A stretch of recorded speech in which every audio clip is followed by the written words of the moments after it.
آزادی تحریک آزادی پاکستان کے ایک بہت بڑے مجاہد اور حریت رہنما مولانا ظفر علی خان صاحب رحمۃ اللہ علیہ، آپ نے ایک بڑا خوبصورت شعر لکھا تھا، نماز اچھی، روزہ اچھا، حج اچھا، زکوٰۃ اچھی۔ نماز اچھی، روزہ اچھا، حج اچھا، زکوٰۃ اچھی،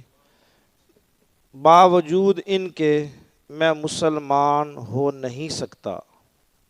باوجود ان کے میں مسلمان ہو نہیں سکتا، جب تک میں کٹ نہ مروں شاہ بطحا کی حرمت پہ، جب تک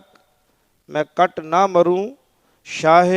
بطحا کی حرمت پہ، خدا شاہد ہے کامل میرا ایمان ہو نہیں سکتا۔ آپ فرماتے ہیں کہ نماز اعلیٰ، روزہ اعلیٰ، حج اعلیٰ، زکوٰۃ اچھی، مگر